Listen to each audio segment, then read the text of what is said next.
The June sun blazed down on the university's main courtyard, where hundreds of families gathered for the College of Engineering's graduation ceremony.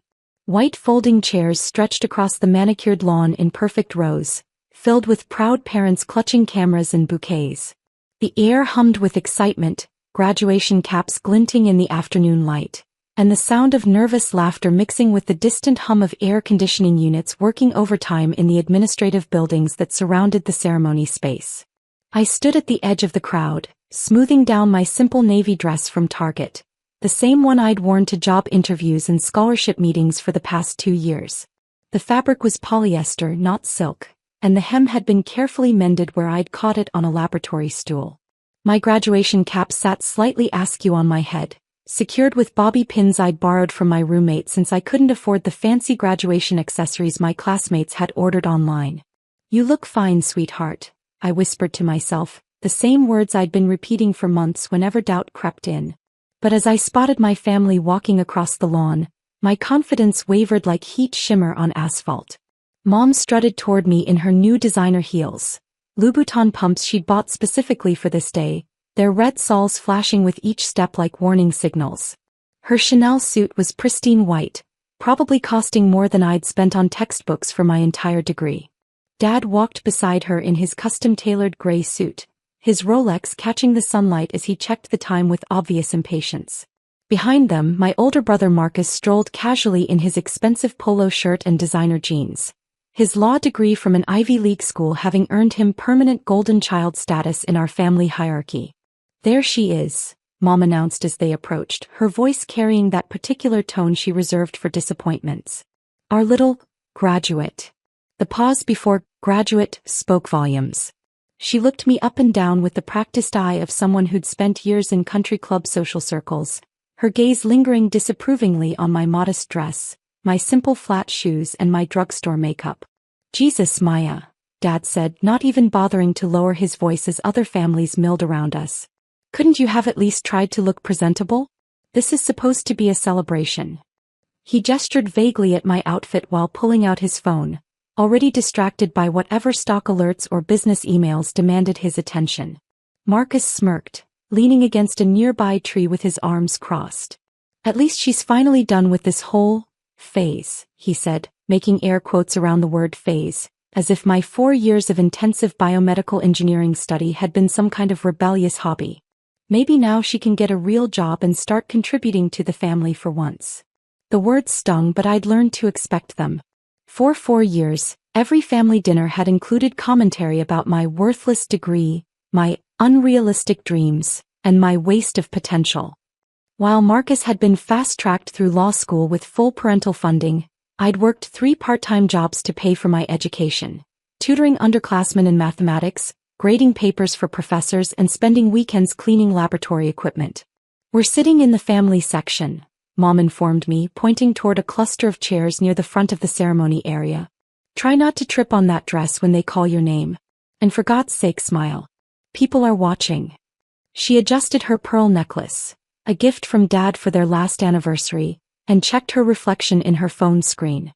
As we made our way to our seats, I caught fragments of conversations from other families around us. Parents beaming with pride talking about job offers and graduate school acceptances. Grandparents wiping away tears of joy. Siblings planning celebration dinners. The contrast with my own family's energy felt stark, like watching a movie about someone else's life. "At least this engineering nonsense is finally over," Dad muttered to Mom as they settled into their chairs. "Maybe now she'll consider something practical. Marcus knows people at his firm. They might have an opening for a paralegal or something entry-level. Or she could finally get married," Mom added hopefully. "That nice boy from the country club, Jonathan, just finished his MBA. His father owns 3 car dealerships." She spoke about me in third person despite sitting just 2 seats away, as if I were an abstract problem to be solved rather than their daughter about to graduate summa cum laude from one of the nation's top engineering programs. The ceremony began with the usual pageantry, the processional march, the dean's welcome speech, the valedictorian's address about launching into the future. I tried to focus on the moment, to feel proud of what I'd accomplished despite my family's constant dismissal. 4 years of 16-hour days, countless nights in the laboratory, research projects that had pushed the boundaries of my understanding. My professors had called my work groundbreaking. My thesis advisor had submitted my research to international journals. But none of that seemed to matter to the people who were supposed to love and support me unconditionally. How much longer is this going to take? Marcus complained, checking his Apple Watch, a graduation gift from our parents when he'd finished law school. I have dinner plans at 8.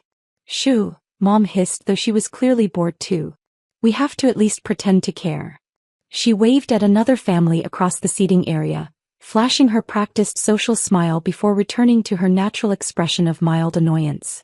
Dean Morrison took the podium as the individual degree presentations began. One by one, students walked across the stage to receive their diplomas, their families cheering and taking pictures. When the engineering students were called, I felt my heart rate increase. This was it, the moment I'd worked toward for 4 years, despite every obstacle and discouragement. Maya Rodriguez, the dean called, and I stood on shaking legs. As I walked toward the stage, I heard Mom whisper to Dad, "At least she didn't fall down." The comment was meant to be quiet, but it carried in the afternoon air, causing a few nearby families to turn and look at us with confused expressions. I climbed the steps to the stage, my target dress feeling suddenly lighter, my borrowed bobby pins holding my cap perfectly in place. Dean Morrison smiled warmly as he handed me my diploma, the piece of paper that represented 4 years of sacrifice, determination, and sleepless nights. The document felt substantial in my hands, heavier than I'd expected, as if it carried the weight of all my future possibilities. "Congratulations, Maya," he said quietly, his voice full of genuine warmth. "I hope you know how proud we all are of your work." His words meant more to me than any praise I'd ever received from my family.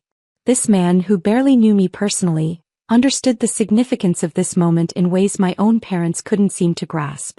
I walked back to my seat, diploma in hand, expecting the ceremony to continue with the next student. But Dean Morrison remained at the podium, clearing his throat to address the crowd. "Before we continue," he announced, his voice carrying across the courtyard through the microphone system, "I have a special announcement to make regarding this year's Outstanding Research Achievement Award." My stomach dropped. I'd forgotten about the Research Awards ceremony that typically followed graduation.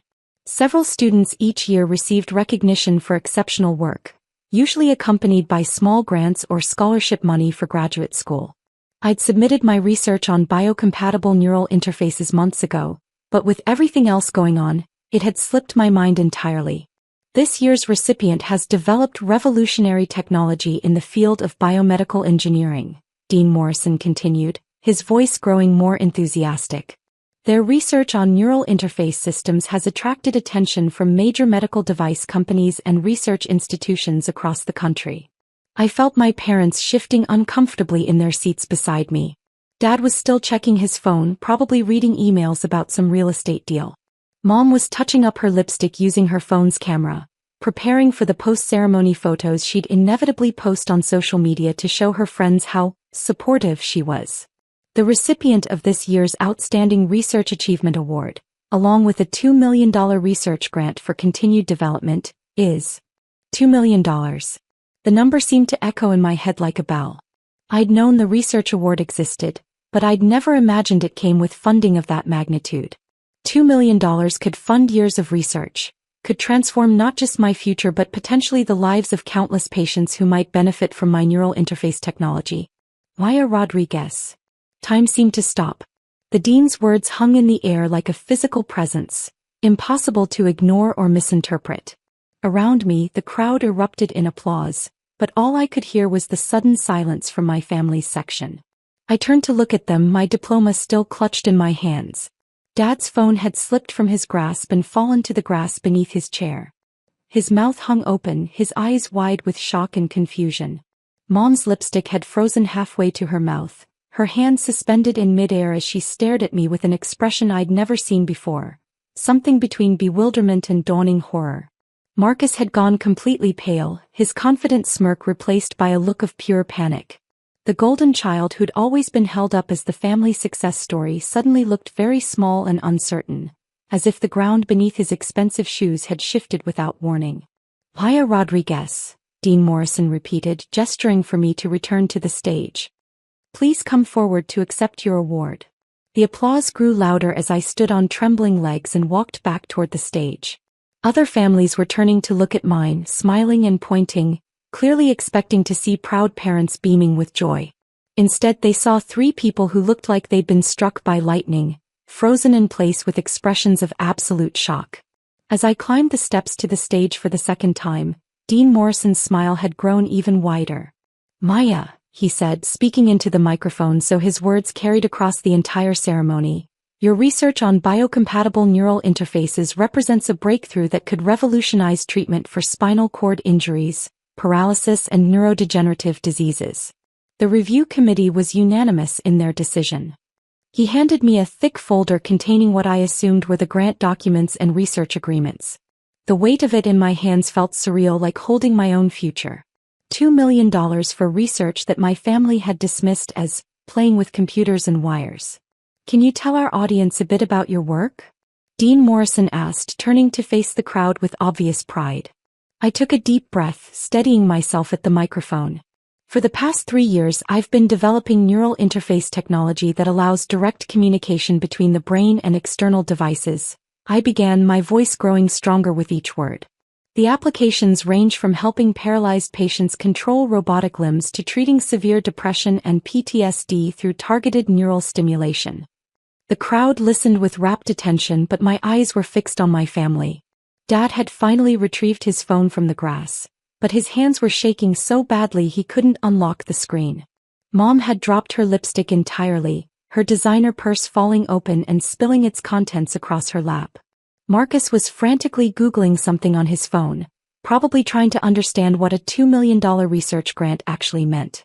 "The technology has already attracted interest from 3 major medical device companies and 2 pharmaceutical corporations," I continued, feeling a strange sense of calm wash over me. "We've also received preliminary approval for human trials starting next year." When I finished speaking, the applause was thunderous. Students, faculty, and families throughout the courtyard were on their feet, celebrating not just my achievement but the potential impact of the research itself. I felt tears stinging my eyes as I looked out at hundreds of faces showing genuine pride and excitement for my work. But the faces that mattered most to me, the ones I'd spent my entire life trying to impress, looked like they'd seen a ghost. I walked back to my seat carrying both my diploma and the research grant documentation, feeling like I was floating above the ceremony rather than participating in it.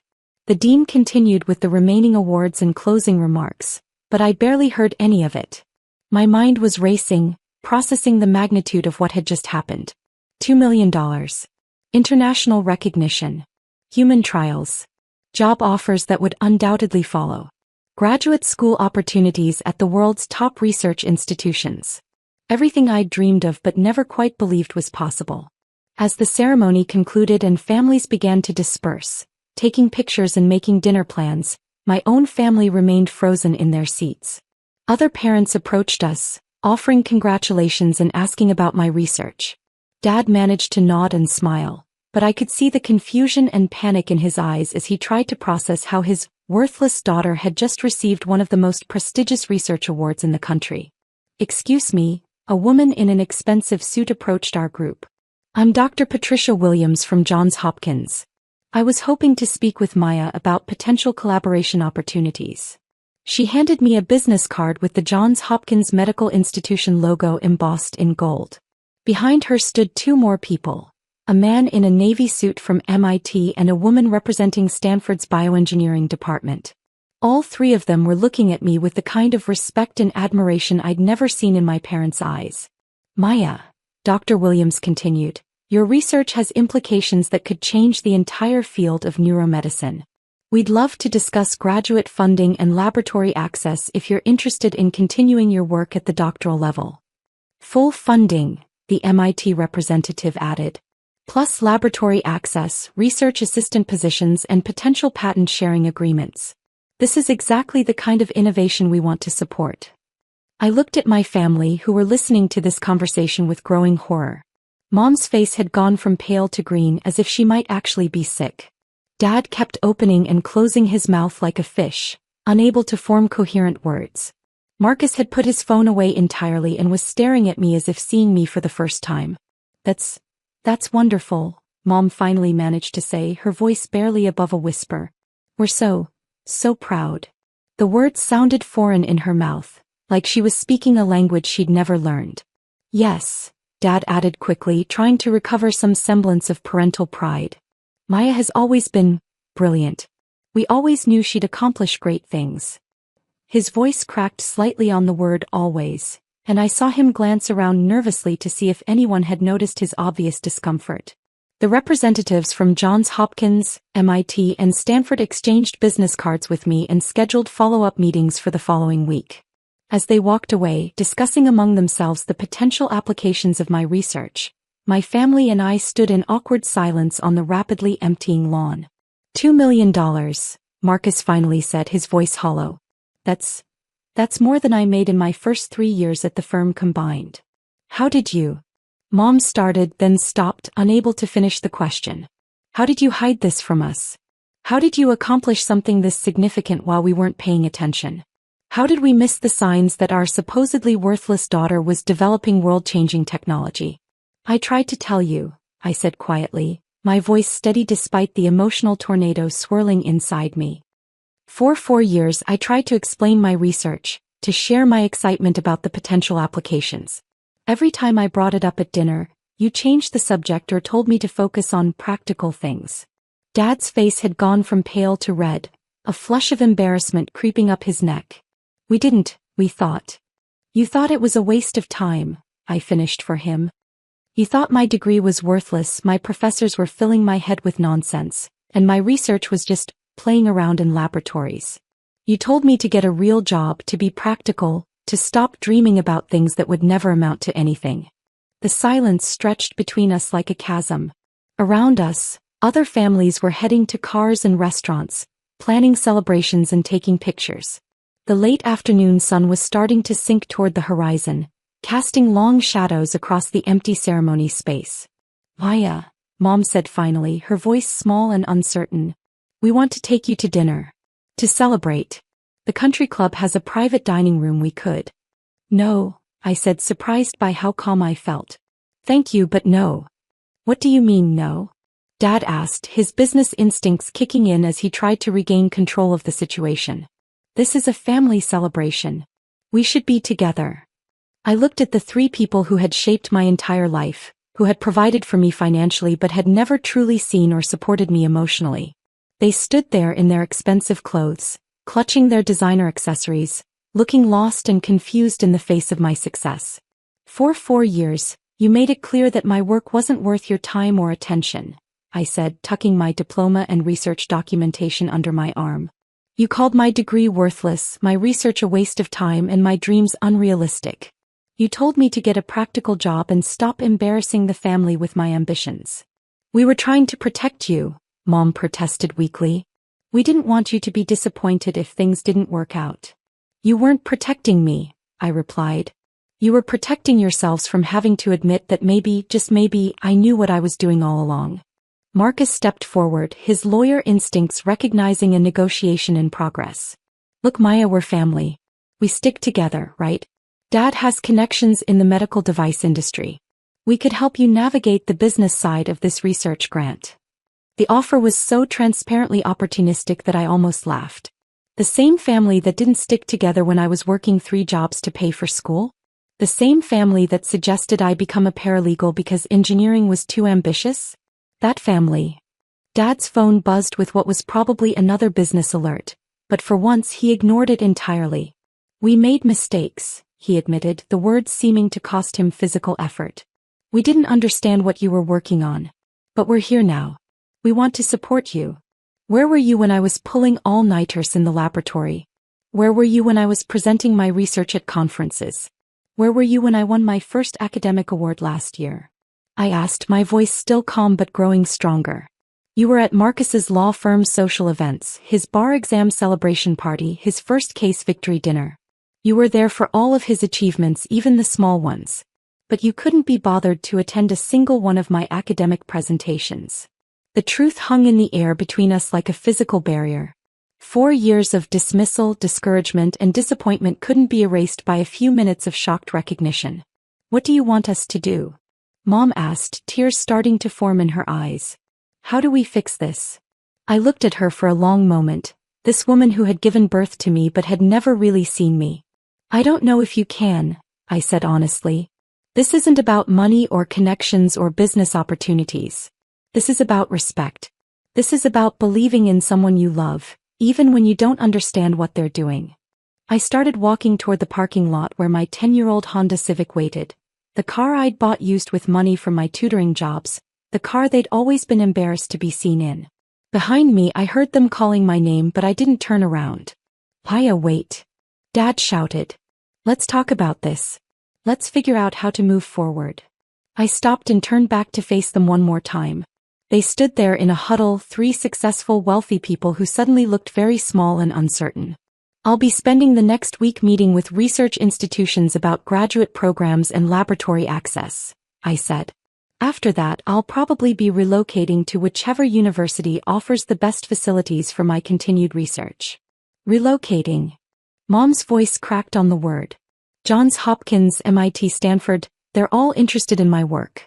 I'll be choosing based on which program offers the most potential for advancing neural interface technology, not based on which one is closest to home. The implication was clear. They would no longer be the center of my decision-making process. For the first time in my life, I would be choosing my path based on my own goals and values, not on their expectations or convenience. As I walked away from them for the second time, I heard Marcus say to our parents, "Do you realize what we just lost? A $2 million research grant recipient in the family, and we completely blew it." Dad's response was too quiet for me to hear, but I could see him gesturing helplessly as I reached my car. I sat in the driver's seat for a moment, looking back at the graduation ceremony site where my family still stood, probably planning their next move. The late afternoon sun was painting everything golden, making even the ordinary campus buildings look majestic and full of possibility. My phone buzzed with a text message from Dr. Sarah Chin, my thesis advisor. "Congratulations on the research award. I'm so proud of your achievement. Would you like to celebrate with dinner tonight?" "My treat. We have so much to discuss about your future opportunities." I smiled, typing back, "I would love that.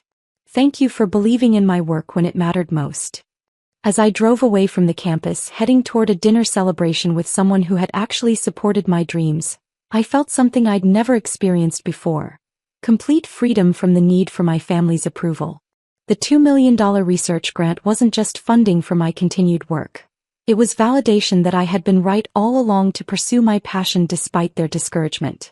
My phone continued buzzing with congratulatory messages from classmates, professors, and research colleagues. But the messages I was most curious about were the ones that hadn't arrived yet. The inevitable calls and texts from my family, once they fully processed what had happened and what it meant for their own futures. Because somewhere in the back of my mind I suspected this was just the beginning. $2 million was significant, but it was also just the starting point for research that could eventually be worth hundreds of millions in patent royalties and licensing agreements. The neural interface technology I'd developed wasn't just academically interesting, it was commercially revolutionary. My family had spent 4 years dismissing my worthless degree and urging me toward practical careers. Now they would have to live with the knowledge that they had actively discouraged what would likely become one of the most lucrative and impactful innovations of their generation. And unlike their previous mistakes, this one couldn't be fixed with money, connections, or social manipulation. This one could only be addressed through genuine change, authentic apology, and a fundamental shift in how they viewed and treated me. As I pulled into the restaurant parking lot to meet Dr. Chin, I wondered if they were capable of that kind of transformation. But for the first time in my life, their answer didn't determine my happiness or my future. I had finally learned to value my own opinion of my worth more than theirs. The graduation ceremony was over, but my real education was just beginning.